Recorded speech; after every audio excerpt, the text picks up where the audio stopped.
Olá, eu sou a professora Mariana Ramalho. Eu venho aqui para mais uma aula para a segunda série do ensino médio. A nossa sequência de atividades é Tempo de Fazer, Gerando Mostrar em Artes Visuais. Nós vamos para a aula 3. A habilidade que nós vamos trabalhar nessa aula 3 é investigar e nutrir conhecimentos visuais.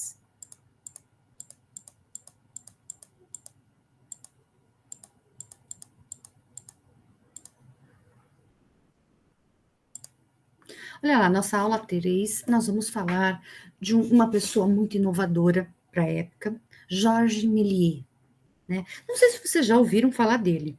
Georges Méliès, ele aparece muito naquele filme A Invenção de Hugo Cabret. Então vamos lá, vamos descobrir quem é ele.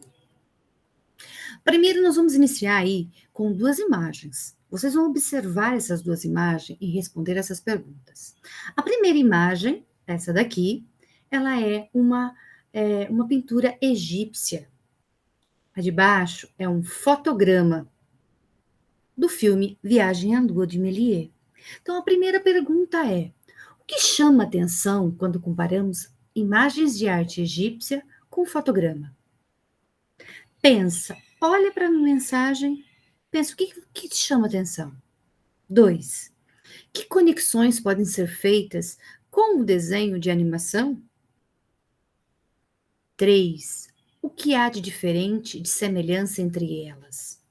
Só que eu vou fazer uma pergunta. Você sabe me dizer o que é um fotograma? Então, olha lá. Denomina-se fotograma cada uma das imagens impressas quimicamente no filme cinematográfico, fotografados por uma câmera a uma cadência constante desde 1929, padronizada em 24 por segundo e depois projetada no mesmo ritmo, em registro e sobre uma tela. Os fotogramas possuem no espectador a ilusão de movimento. Isso se deve à incapacidade do cérebro humano de processar separadamente as imagens formadas na retina, transmitida pelo nervo óptico. Quando percebidas sequencialmente, as imagens. Desculpa, perdi, gente. Quando percebidas sequencialmente acima de uma determinada velocidade. Essa persistência da visão faz com que a nossa percepção misture as imagens de uma forma contínua, dando a sensação de movimento natural, como imagem individual de um filme.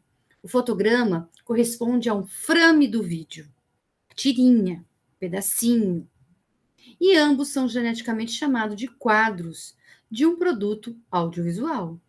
A origem do fotograma remota às origens das próprias fotografias, quando o alemão Johann, em 1729, descobriu a sensibilidade dos sais de prata à luz. Então, olha lá, isso é um fotograma. Então, ó, é uma frame, um fotograma, uma frame do vídeo, do filme, ok? Então, analise as 3 perguntas, olhem para a imagem, converse com ela. E que impressão você tem? A próxima, nós temos aqui um filme, né? Vários fotogramas do filme A Viagem à Lua. Você pode imaginar a cena de um filme de cinema mudo de 1902 que narra a história de uma viagem à Lua?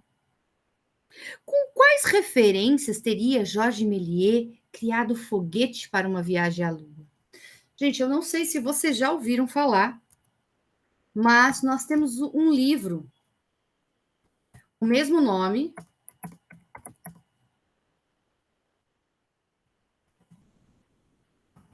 Vou pegar aqui.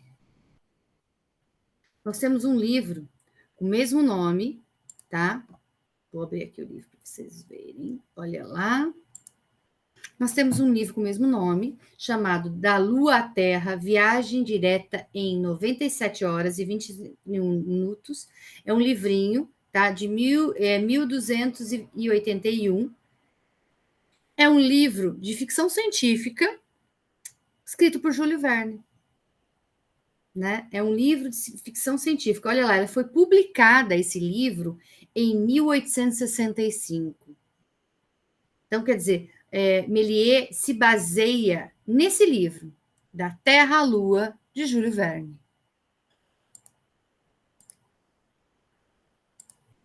Então vamos lá. A técnica usada por Georges Méliès nesse filme é o stop motion. Que vem a ser o stop motion? É um termo em inglês, stop parar, motion movimento.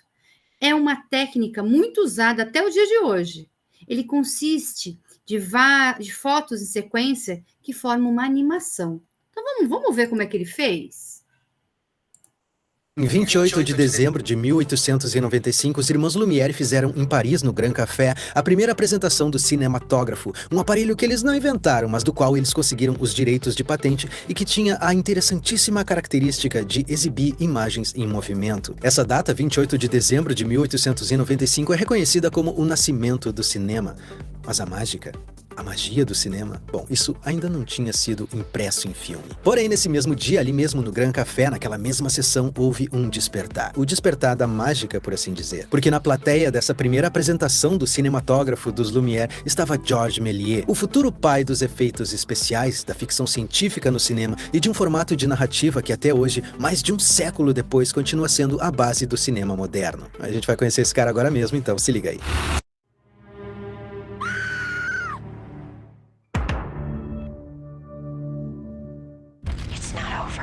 You have to go back. 1978.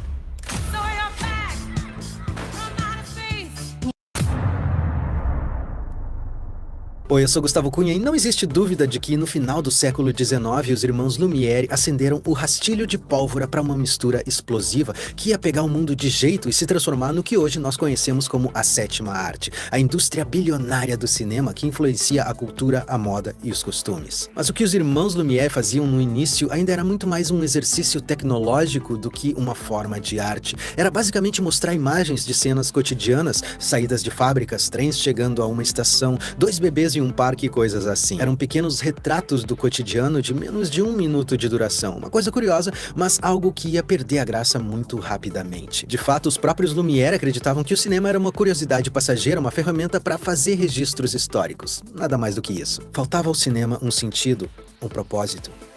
Um mago. Georges Méliès era um mágico em Paris na virada do século XIX. Ele tinha vendido a parte dele em uma fábrica de calçados da família e com o dinheiro tinha comprado o famoso Teatro Rodin, que pertenceu ao grande mágico Robert Houdin, o cara que influenciou Houdini. Naquela época, os ilusionistas eram estrelas, os espetáculos eram praticamente peças de teatro com histórias, temas. E no seu teatro, Georges Méliès começou a ganhar experiência como ator, diretor, cenógrafo, produtor e roteirista. Depois de assistir à exibição dos irmãos Lumière no Grand Café, Georges Méliès ficou simplesmente encantado com as possibilidades daquele novo sistema. Ele decidiu que precisava de um cinematógrafo para chamar de seu, mas os irmãos Lumière não quiseram vender um aparelho para ele. Obviamente que isso não impediu o Méliès, né, que foi até Londres e comprou um genérico do cinematógrafo que ele encontrou por lá. Ele voltou a Paris, desmontou o projetor, entendendo como ele funcionava e criou uma versão melhorada, que também servia como câmera. Ah, índio velho. Mas a grande revolução, o fato que mudou o jogo definitivamente pro Méliès e para todos nós, foi um defeito. Um problema técnico. Ele estava filmando uma rua de Paris com carroças e pessoas passando, então em um determinado momento a câmera que ele estava usando simplesmente emperrou.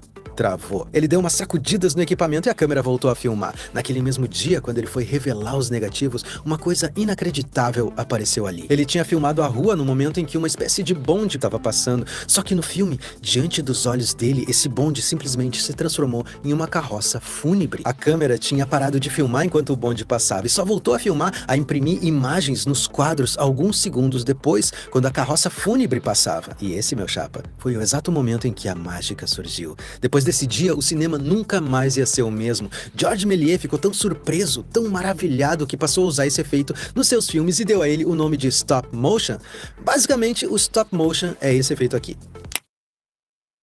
Pois é, cara, pra qualquer outra pessoa isso poderia ser só um problema técnico, mas pra um gênio como Georges Méliès, isso era simplesmente uma forma de criar magia através da edição, de criar ilusões que jamais seriam possíveis em um teatro, em um show de mágica. Era uma revolução. Então na próxima vez que seu computador travar, não encare isso como um problema, né? Encare como uma oportunidade pra trocar o seu computador por um outro melhor. O primeiro efeito especial, um acidente. Dá pra acreditar? Ao todo, Georges Méliès produziu mais de 500 filmes, e nesses filmes ele desenvolveu várias técnicas que são usadas até hoje. Fade in, fade out, cortes entre cenas, lapsos de tempo, tela dividida, dupla exposição, a câmera lenta e, por fim, o mais importante, ele introduziu a narrativa no cinema. Ele passou a criar histórias nos seus filmes. Georges Méliès foi o responsável por fazer a transição do cinema de uma ferramenta para documentar o cotidiano, um instante no tempo, em uma máquina de contar histórias que poderia mostrar qualquer tempo, qualquer realidade e qualquer lugar. Você faz ideia do que isso significa, cara? É como se a sua torradeira desse defeito e a partir desse defeito você descobrisse a solução para o último teorema de Fermat. Os filmes do Méliès passaram a atrair cada vez mais público e ele acabou construindo um estúdio em Montreuil, uma instalação gigantesca com o teto e as paredes feitos de vidro para que ele pudesse aproveitar a luz do dia para as filmagens, onde ele pudesse construir cenários e criar novos efeitos especiais. E nessa época ele criou também a sua própria companhia cinematográfica, a Star Film. Mas foi em 1902 que a história do cinema ia mudar definitivamente com a obra-prima de Georges Méliès, o filme Viagem à Lua, uma história de ficção científica baseada no livro Da Terra à Lua, de Júlio Verne. Em uma época em que os filmes tinham a duração média de 1 minuto, Viagem à Lua tinha inacreditáveis 14 minutos de duração, vários cenários, efeitos especiais de todos os tipos, marionetes e elementos enormes que se moviam em cena, cenários inteiros que se moviam em cena e uma linha narrativa incrivelmente complexa para a época. Georges Méliès se tornou o pai dos efeitos especiais e também o pai da ficção científica no cinema. Além disso, cara, ele inventou o conceito de storyboard, desenhando e planejando cada cena na pré-produção, mostrando aos câmeras, técnicos e atores como o resultado final tinha que ficar. As cópias de Viagem à Lua eram em preto e branco, mas também existiam cópias coloridas, sendo que nessas cópias coloridas, cada frame, cada quadro do filme tinha que ser colorido manualmente. Em cada uma das cópias, imagina o trabalho que isso dava. O filme contava a história de um grupo de cientistas que ia até a Lua e encontrava criaturas extraterrestres fantásticas, se metia em algumas confusões e depois voltava à Terra, a mais pura definição de ficção científica. Você pode até não ter visto esse filme, na verdade é bem provável que você não tenha visto esse filme,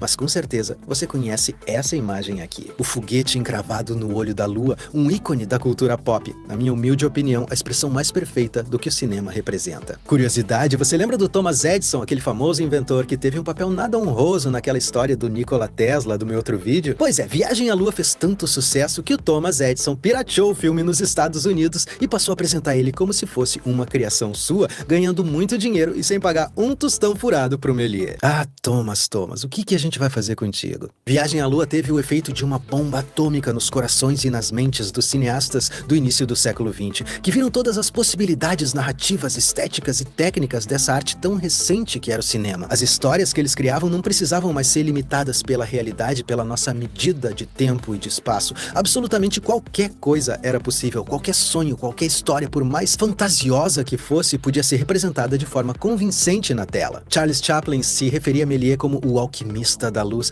David Griffith, o cineasta que influenciou diretores como John Ford e Orson Welles, costumava dizer que devia tudo a Georges Méliès. Mas em 1914, o mundo se tornou um lugar mais sombrio com o começo da Primeira Guerra Mundial. A maioria das pessoas na Europa estava assustada ou deprimida demais para prestar atenção nos filmes leves que o Méliès produzia. Além disso, Georges Méliès era um artista e não um homem de negócios. Ele se meteu em acordos terríveis para ele e para Star Film e acabou falindo. Durante a Primeira Guerra, o exército francês confiscou uma grande parte dos filmes originais do Méliès. Eles derreteram os originais para aproveitar a celulose para fazer as solas das botas dos soldados. Em 1923, Méliès perdeu definitivamente a Star Films e o estúdio Montreuil. Num acesso de raiva, o cineasta acabou colocando fogo em vários negativos de filmes, cenários e figurinos. Aquilo era o fim. O sonho tinha definitivamente acabado. Georges Méliès, o homem que havia mudado a história do cinema para sempre, se retirou da vida pública. Para sobreviver, ele acabou abrindo uma lojinha de doces e brinquedos minúscula na estação de trens de Montparnasse, em Paris, vendendo doces a pessoas apressadas que passavam pela estação e que não faziam a menor ideia de quem estava ali do outro lado do balcão. E assim como aconteceu com Nikola Tesla, esse parecia ser mais um final melancólico para um grande gênio que revolucionou o mundo. Mas não foi. No final dos anos 20, jornalistas e diretores de cinema começaram a olhar para trás e perguntar por onde andava o homem que tinha começado toda aquela revolução. Eles conseguiram encontrar o Méliès na estação Montparnasse e, em 1929, foi organizado um grande evento de gala para celebrar o legado dele. Na plateia estavam cineastas, artistas, produtores, jornalistas. Ele recebeu o título de cavaleiro e a medalha da Ordem Nacional da Legião de Honra da França, a ordem máxima da nação francesa. Depois disso, ele nunca mais voltou a filmar, mas cá entre nós, ele nem precisava, né? Se você quiser conhecer um pouco mais da vida do Méliès, eu recomendo demais que você assista A Invenção de Hugo Cabret, do Martin Scorsese. É um dos filmes mais lindos que eu já vi na minha vida. É uma declaração de amor ao cinema. Georges Méliès inspirou os gênios que inspiraram os gênios que hoje nos inspiram. Ele imprimiu na tela sonhos, encontros com criaturas míticas, fantasmagóricas. Mostrou versões não de como nós éramos, mas de como nós deveríamos ser. Destemidos, altruístas, heróicos, sonhadores. Nos mostrou versões do futuro nas quais nós éramos as melhores versões de nós mesmos. Acima de tudo, ele nos mostrou que os melhores sonhos são aqueles que nós sonhamos na companhia uns dos outros. Sabe, eu fico pensando, se ele foi capaz de fazer tudo isso partindo do nada como ele fez, imagina só o que ele poderia fazer hoje em dia. Fica aqui a nossa homenagem, a nossa...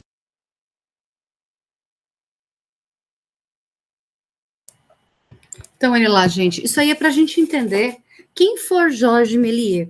Então, vamos lá para o filme. Eu não vou lhe passar ele na íntegra, tá? Ele vai estar aí na descrição do vídeo. Mas é bem interessante a gente pensar como é que foi, como que era o Viagem à Lua. Lembrando que foi um filme colorido artificialmente depois, tá? Ele foi pintado à mão. Então, vamos observar como é que era Viagem à Lua.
Olha lá, presta atenção aí, que esse filme é um filme mudo, não tem falas.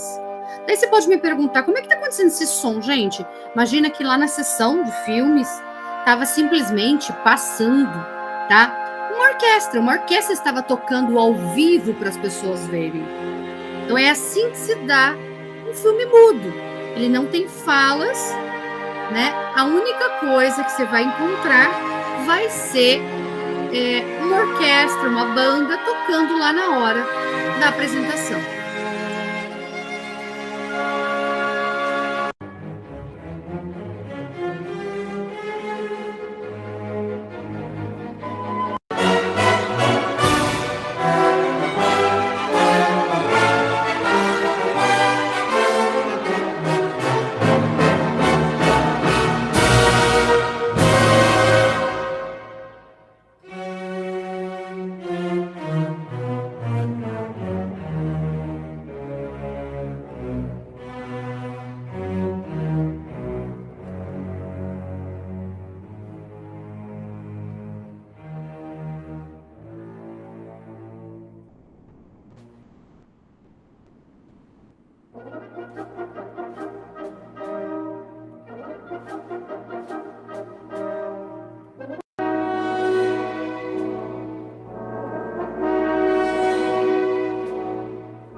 Então, olha lá, nós vimos aí alguns trechos, né, do filme Viagem à Lua, do Méliès. Então, ó, vale a pena assistir, tá bom? Ele é bem narrativo, ele tem começo, meio e fim, é bem interessante. Gente, ele é considerado um dos primeiros filmes de ficção científica, tá? E vamos entender uma coisa aqui. A base de toda ilusão é atribuída a um fenômeno. A persistência retiniana, eu já falei isso para vocês em outro momento. É fundamental saber que nosso cérebro interpreta as mudanças de forma ou posição em imagem rapidamente alternadas como movimento. Isto é, como não vemos o intervalo entre as imagens estáticas, elas parecem estar em movimento. Então, o nosso cérebro ele tenta fixar para entender que aquela imagem está parada, mas não, ele não consegue. Isso é persistência retiniana. Então, vamos entender aí como é que funciona o nosso cérebro. Eu quero te explicar aqui em 1 minuto como fazer o seu filho gostar de estudar. Presta atenção. Bom dia, eu sou Vinícius Carlos Vieira, esse é o Cinema Aqui e hoje a gente vai falar de cinema mesmo, de como ele acontece através de duas coisas chamadas persistência de retina e efeito Phi. Sempre chega uma hora que a gente decide que pode falar de coisas mais chatas do que ver filmes, então vamos a elas. Falar um pouco dos nomes difíceis e teorias científicas, como esse tal de cinema realmente funciona. O que a gente deve saber é que todos aqueles nomes ligados ao nascimento do cinema, Edison, Le Prince, Dixon, Boully e os irmãos Lumière, todas essas pessoas só pensaram em cinema por causa de uma imperfeição do ser humano. Simples assim. É uma falha na nossa visão que explica essa ilusão do movimento. E isso tanto se olharmos pelo lado da ótica, quanto se olharmos pelo lado da psicologia. Mas vamos por partes e deixar a psicologia para depois, caso tenha um depois nesse tipo de vídeo mais chato e você consiga ficar acordado até o final dele. Nosso primeiro passo, então, é a gente voltar para 1826, na presença desse cara chamado Peter Mark Roget. O rapaz era médico, teólogo e lexicógrafo, que se o Google não tiver errado, é alguém que escrevia dicionários. Peter Mark Roget apresentou um estudo falando sobre o efeito de ver as imagens vistas através das rodas de uma carruagem enquanto ela rodava. Nascia aí o conceito de persistência de retina. Ele apontava a capacidade da retina de manter a imagem intacta por uma fração de segundo, mesmo depois dessa imagem ter mudado. Nesse caso, as células de sua retina enviam a imagem para o seu cérebro, mesmo depois de receber o estímulo. E como a retina pode ser considerada um pouco teimosa e lenta, ela continua mandando essa imagem para o cérebro por 1/10 de segundo, que numericamente falando é 0,01.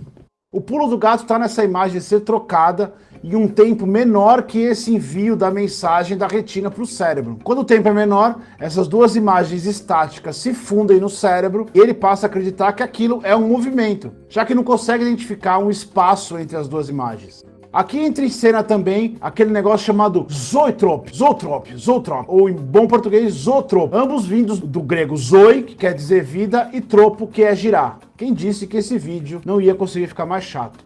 O zootropo era uma espécie de brinquedo do século XIX, uma roda que dentro dela tinha um monte de pequenas fotos de cavalinhos e por fora só uma frestinha, e você rodava o troço e ia olhando pela janelinha e a impressão era que o cavalinho estava galopando. Chegando na psicologia e no efeito Phi, ele foi cunhado por Max Wettner em 1912 e já estava completamente ligado ao cinema em si. De acordo com Wettner, in 1912, German psychologist Max Wertheimer, a ilusão do cinema era de ordem psicológica. O estudo dizia que se dois estímulos são expostos aos olhos em diferentes posições, um após o outro, e com um pequeno intervalo de tempo, os observadores perceberão apenas um único estímulo que se move da posição primeira para a segunda, fecha aspas. Junte tudo isso, você terá o que a gente conhece como cinema. E o segredo do cinema, na verdade, é a sua projeção. Essa projeção consiste de várias imagens estáticas que passam em frente a um obturador que abre e fecha na frente de uma fonte de luz que apaga e acende em uma combinação menor que aquele 0,01 segundo, que faz com que seu cérebro ache que tudo é uma imagem contínua. Pronto, temos então o cinema. E quanto mais imagens você coloca nesse espaço, mais diferente é a captação dessa imagem pelo nosso olhar. Mas isso é um assunto ainda mais complexo e a gente pode deixar para um outro momento. Enquanto isso não acontece, dê um like nesse vídeo, assine o canal. Se todo mundo gostar dessa chatice técnica, prometo que volto com mais vídeos desse tipo. Até mais.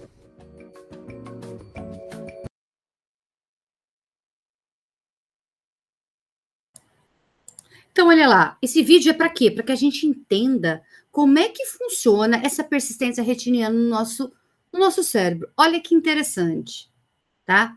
Nós terminamos aí a nossa aula 3, essas anotações de tudo que vocês foram compreendendo, né? Vá anotando, tá? Lembre-se, quem produz o material para estudo é o próprio aluno, tá ok? Então, beijo, gente. Até a próxima aula. Tchau, tchau.